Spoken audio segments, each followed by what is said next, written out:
Varicose veins తో బాధపడుతున్నారా? భారతదేశంలోనే బెస్ట్ ట్రీట్మెంట్ అందించే ఏకైక హాస్పిటల్ ఏవిస్. నమస్తే అమ్మా. నమస్తే అమ్మా. అమ్మ, దేవుడు ఉన్నాడు మనకు తెలుసు, కానీ కనిపిస్తాడా? కనిపిస్తే ఎట్లా కనిపిస్తాడు?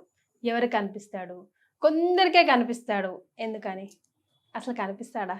నాకైతే అది పెద్ద ఎగ్జైట్మెంట్. ఎందుకు కనపడ్డమ్మా? వివేకానందుడు వెళ్ళి రామకృష్ణ పరమహంసని అడిగాడు, మీరు దేవుణ్ణి చూసారా అని. చూశాను అన్నాడు. అన్నాడు. నిన్ను ఎంత స్పష్టంగా చూశానో నేను దేవుణ్ణి అంత స్పష్టంగా చూస్తున్నాను అని చెప్పాడు. చూస్తున్నాను అని చెప్పాడు. అంటే దేవుడు అన్నవాడు ఎక్కడో సనాతన ధర్మాన్ని అనుసరించి దేవుడు ఎక్కడో ఒక రూపం ధరించి మనకు అందని పైలోకాల్లో లేడు. ఆయన పైలోకంలో పరలోకంలో ఏం లేడు, మన లోకంలోనే ఉన్నాడు, మనతోనే ఉన్నాడు, మన రూపంలోనే ఉన్నాడు. నేనే దైవాన్ని, నేను దైవాన్ని కాదని ఎవరు చెప్తారండి? నా లోపల ఉన్నటువంటి జీవాత్మ పరమాత్మ యొక్క అంశ కనుక దేవుడి యొక్క అంశని. నేనెంత దేవుడి అంశనో నువ్వు కూడా అంతే దేవుడి అంశ, అతను కూడా అంతే దేవుడి అంశ, ఇతను కూడా అంతే దేవుడి అంశ. ప్రపంచంలో ఉండేటటువంటి సర్వజీవులు భగవంతుడి అంశలు అన్న భావన నా మనసులో నాటుకున్నప్పుడు నిరంతరం నేను దైవాన్ని చూస్తూనే ఉంటా. దైవాన్ని చూడడానికి మనం పెట్టుకోవాల్సిన కళ్ళజోడు వేరే ఉంది. సూక్ష్మజీవుల్ని చూడడానికి మైక్రోస్కోప్ ఎలా అవసరమో దైవాన్ని చూడడానికి పెట్టుకునేటటువంటి కళ్ళజోడు ఏమిటి అంటే భగవంతుడు సర్వవ్యాపి, సర్వాంతర్యామి, సర్వులలోనూ ఉన్నాడు, ఆమ్నిపోటెంట్, ఆమ్నిప్రెజెంట్ అండ్ ఆమ్నీసియంట్ అని చెప్తారు ఆంగ్లంలో. అట్లాంటి వాడిని చూడడానికి ఎక్కడికో ఎందుకు వెళ్ళాలి మరి? అంత సింపుల్ థింగ్ మైండ్కి ఎందుకమ్మా ఎక్కదు అసలు ఎవరికి కూడాను? Simple things are very difficult to digest. Simple అనేటప్పటికీ దాని మీద విలువ లేకుండా పోతుంది. దాన్ని మీరు కాంప్లికేట్ చేసి చెప్పండి. ఇదే విషయాన్ని నేను ఒక గంట ఉపన్యాసంలో పురాణాల్లో నుంచి, ఇతిహాసాల్లో నుంచి, ఉపనిషత్తుల్లో నుంచి, బైబిల్లో నుంచి, ఖురాన్లో నుంచి చక్కని ఉదాహరణలు తీసుకుని టెక్నికల్ పదాలు వాడి నేను మిమ్మల్ని కన్ఫ్యూజ్ చేసేస్తే అబ్బా ఎంత బాగా చెప్పారండి అంటారు. కానీ ఇంత తేలిగ్గా చెప్తే ఏంటిది నిజమా అనిపిస్తుంది. ఇప్పుడు నేను అన్నట్టుగా అంత తేలికైన విషయాన్ని మనం వంట పట్టించుకోం.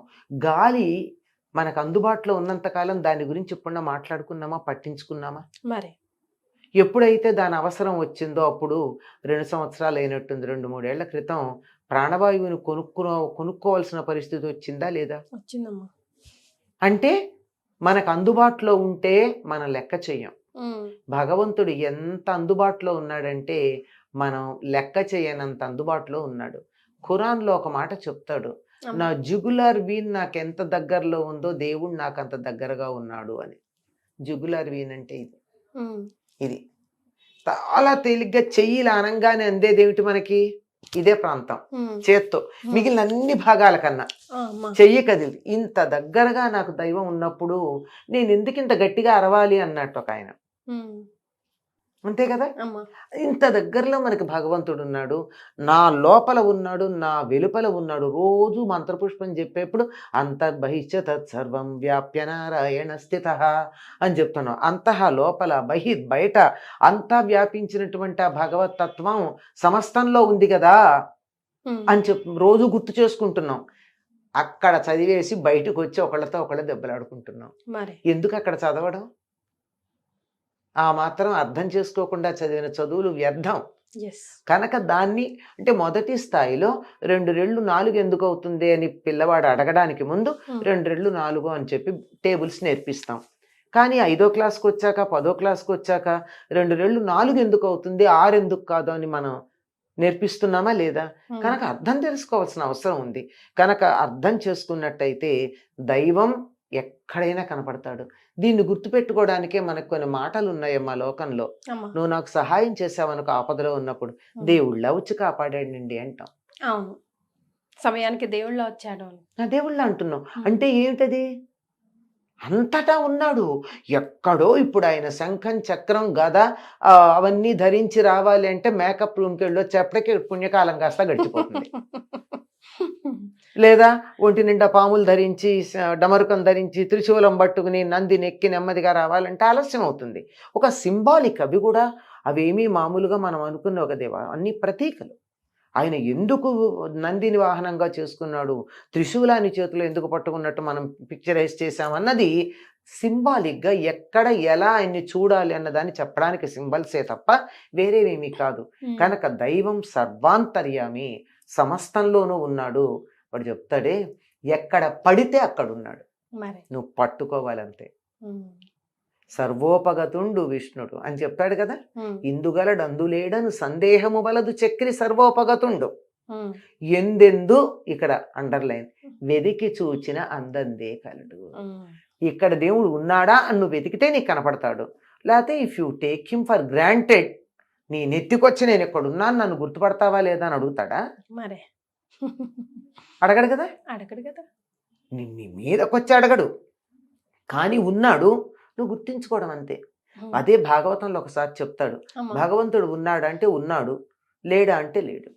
ఉన్నాడా లేడా అంటే రెండు ఎలా ఉంటుంది అంటే, నేను తలుచుకున్నప్పుడు నాకున్నాడు, తలుచుకోనప్పుడు లేడు. ఈ క్షణాన నీ దైవాన్ని తలుచుకుంటే నాకున్నాడు. నేను దేవుడి గురించి కాక దెయ్యాన్ని గురించి ఆలోచిస్తే దెయ్యం ఉంది అంతే. అంతే. కనుక దేవుడు ఉన్నాడు అని మనకి తెలియాలంటే, దేవుడిని అనుభూతి చెందాలంటే తలుచుకో. తలుచుకున్నప్పుడల్లా నీ వెంటున్నాడు, నీ దగ్గరే ఉన్నాడు, నీ రూపంలోనే ఉన్నాడు, నీ ఎదుటి వాళ్ళ రూపంలో ఉన్నాడు, ఆఖరికి వస్తువుల రూపంలో కూడా ఉన్నాడు. మనకి అవసరానికి నిజంగా భగవంతుని మీద నమ్మకం ఉండి, నాకు ఈ ఆపద వచ్చింది ఏం చేస్తావని అడిగితే ఎదుట ఉన్న వస్తువే మీకు దాని నుంచి ఒక సూచన ఇవ్వగలరు, మనుషులు వచ్చి సహాయమే చేయగలరు. కనుక భగవంతుడు ఉన్నాడు అన్నది ఎట్లా చూడాలంటే, మనం అనుకునేటటువంటి రూపాలన్నీ మనం కల్పించుకున్నవి. ఆయన నామ రూప అతీతుడు, ఆయనకి నామం లేదు, రూపం లేదు.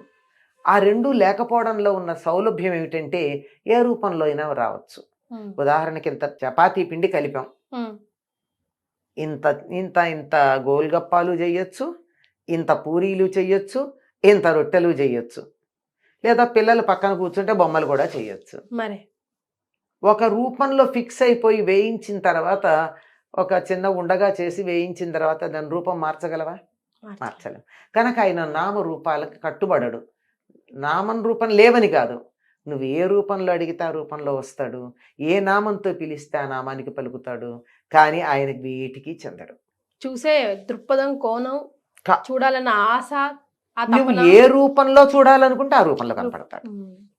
ఇప్పుడు శివభక్తులకేమో ప్రాణం పోయేటప్పుడు యమదూతలు శివకింకరుల్లా కనపడతారు, విష్ణు భక్తులకేమో విష్ణు కింకరుల్లా కనపడతారు.